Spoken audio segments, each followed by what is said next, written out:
नमस्कार, मैं हूं आंचल आनंद। न्यूज रूम से मैं आपका बहुत बहुत स्वागत है।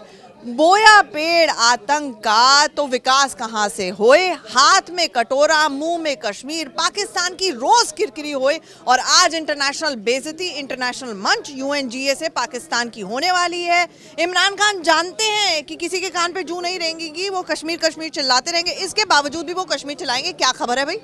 जी बिल्कुल, न्यूयॉर्क टाइम्स के एडिटर को उन्होंने इंटरव्यू दिया है और उस पर कहते हैं कि पूरी तरह से उन्होंने हथियार डाल दिए और उन्होंने ये मान लिया है कि अब जो है उनकी कोई नहीं सुनने वाला है। उन्होंने कहा है बावजूद उसके वो कश्मीर का मुद्दा उठाएंगे, इसी के लिए वो यूएनजीए गए हैं, उसमें शामिल हुए हैं।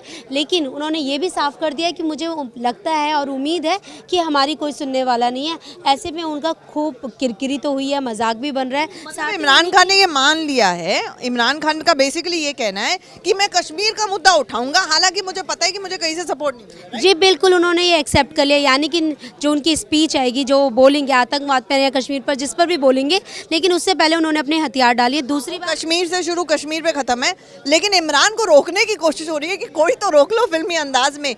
हर रोज इतनी फजीहत करा रहे हैं वो पाकिस्तान की कि वहाँ के सांसद भी कहने लगे हैं कि इनके ट्रिप बंद करवा दो भैया, इनको बाहर नहीं जाना है, बोलना नहीं है। जी बिल्कुल, पीपीपी जो मुस्तफ़ा वहाँ के सीनेटर हैं मुस्तफ़ा, उन्होंने साफ कहा है कि बार बार जाकर बाहर जो वो कश्मीर के बारे में बात करें, कहीं ना कहीं वो पाकिस्तान की ही इंसल्ट कर रहे हैं और इसका मजाक जो है वो भारतीय मीडिया में खूब उड़ रहा है, यानी कि उनके नेता ही जो है उनकी किरकिरी कर रहे हैं। यानी कि घर में भी पूरी तरह से बेइज्जती हो रही है, ना सिर्फ इंटरनेशनली इमरान खान की, क्योंकि it has lost the plot. उसको समझ नहीं आ रहा है, कंफ्यूज है कि क्या करे क्या ना करे, क्योंकि आज यूएनजीए के अंदर न्यूयॉर्क में बहुत अहम दिन है। प्रधानमंत्री मोदी जहां अंतर्राष्ट्रीय जगत को ये संदेश देने की कोशिश करेंगे कि पाकिस्तान किस तरह से आतंक को एक्सपोर्ट करता है as a matter of statecraft, state policy, वहीं कहीं ना कहीं इमरान खान कश्मीर रागिया अलापेंगे। हमारे साथ आतिर भी जुड़ रहे हैं। आतिर, यूएनजीए की किस तरह की तैयारियां हैं?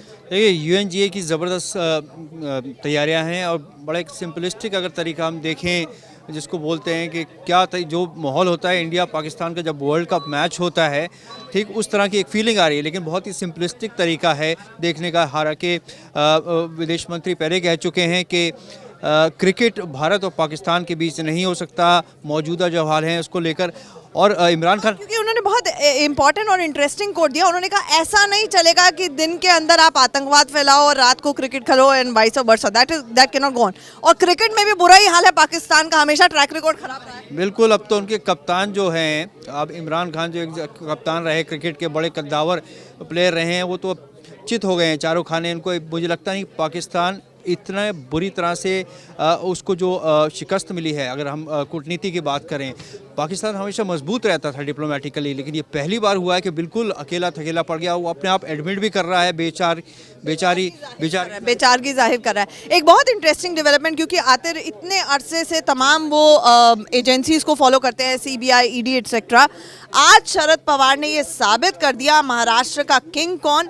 ईडी और सीबीआई तमाम एजेंसियों के मुंबई पुलिस के हाथ पैर भूल गए हैं, क्योंकि उन्होंने ये कहने की कोशिश की है कि तुम उस स्कूल में पढ़ते हो जहां के हम प्रिंसिपल रह चुके हैं।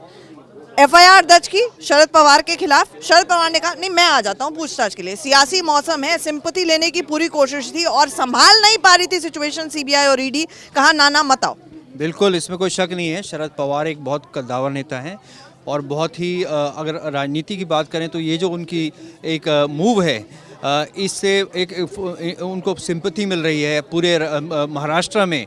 और अभी फ़िलहाल जो नज़र, क्योंकि राजनीति में जो नज़र आता है वो होता नहीं है, तो आंचल अभी हमें देखना है कि इसमें कितनी गहराई है, लेकिन इसमें कोई शक नहीं कि इन्होंने जो दांव चला है ये, इससे उनको काफ़ी फ़ायदा पहुंचने वाला है। आखिरकार घुटने टेक दिए ईडी और मुंबई पुलिस ने। उसके बाद शरद पवार ने आकर ये कहा, जब मुंबई पुलिस कमिश्नर मनाने के लिए उनके घर पहुंचे, ये कहने के लिए कि कृपया करके मत आइए, धारा 144 हमने लागू कर दी है। एनसीपी का जगह जगह पे प्रदर्शन हो रहा था, लोगों को हिरासत में लिया गया, लेकिन इसके बावजूद उनको लगा लग रहा था सिचुएशन बहुत स्पाइरल हो सकती है, आउट ऑफ कंट्रोल हो सकती है, जिसकी वजह से शरद पवार ने खुद आके मीडिया से मुखातिब होते हुए कहा कि यही कारण है सुरक्षा को देखते हुए कि वो नहीं जा रहे हैं ईडी के दफ्तर। लेकिन कहीं ना कहीं जिस तरह से हल्के अंदाज में एफआईआर में तो नाम आ गया, लेकिन ये शूट एंड स्कूट भी है, इसके पीछे सियासत भी है कि इस वक्त इस तरह से एफआईआर में नाम आने का क्या मतलब है।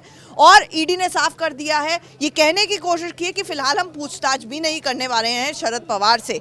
ऐसे में दिक्कतें वहां पर नहीं होंगी, लेकिन एक खबर जरूर है जो दिक्कतें लगातार हो रही हैं, और वो तस्वीर आपको अमिता दिखाती है। तस्वीर दिखाइए पंकज, ये मेरे सहयोगी। ये है दिल्ली का हाल, देखिए गोलीकांड सड़क के बीचों बीच उस्मानपुर की ये घटना है।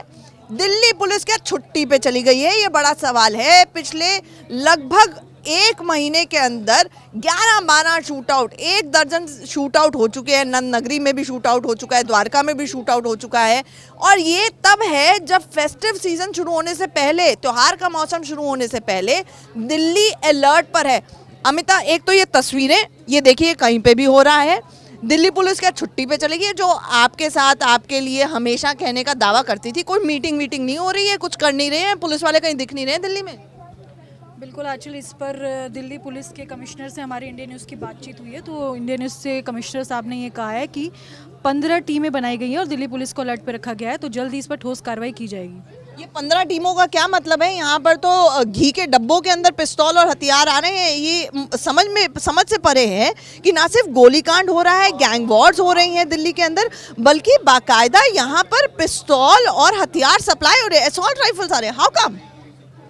बिल्कुल इस प्रकार के मामले जो बढ़ते जा रहे हैं, पिछले हफ्ते भी एएनआई की पत्रकार पर हमला हुआ, फिर कल भी जम्मू कश्मीर चैनल की पत्रकार पर हमला हुआ। आए दिन ये जो मामले बढ़ते जा रहे हैं, इसी को देखते हुए दिल्ली पुलिस ने बैठक बुलाई और ये फैसले लिए गए हैं, जिसपे अलर्ट पे टीमों को डाला गया है और नई टीमें बनाई गई हैं जो स्पेशली इसी चीज़ के लिए काम करेंगे। तो टीम बना दी गई है, मीटिंगों का दौर चलेगा। ज़मीन के ऊपर हालात और तस्वीरें तो ये हैं, तो अपनी सुरक्षा अपने हाथ है, क्योंकि दिल्ली पुलिस कहाँ है ये समझ में नहीं आ रहा है। ये सवाल इसलिए उठ रहा है क्योंकि इस तरह की तस्वीरें अब बहुत कॉमन हो गई हैं और हम नहीं चाहते कि देश का दिल, देश की राजधानी में इस तरह की तस्वीरें हर रोज़ हो जाएं, जहां हमें ये नया नॉर्मल लगना शुरू हो जाए। ऐसे में दिल्ली पुलिस कमिश्नर और दिल्ली पुलिस के लिए तो वो वक्त आ गया, they should pull up the socks. इस बड़ी खबर पर हम नजर बनाए रखेंगे, सवाल पूछते जाएंगे दिल्ली पुलिस से भी, और यूएनजीए की बैठक पर भी हमारी खास और पैनी नजर रहेगी। आप बने रहिए इन खबर के साथ। फिलहाल इतना ही। इन खबर चैनल को सब्सक्राइब करें और बेल आइकन दबाना ना भूलें।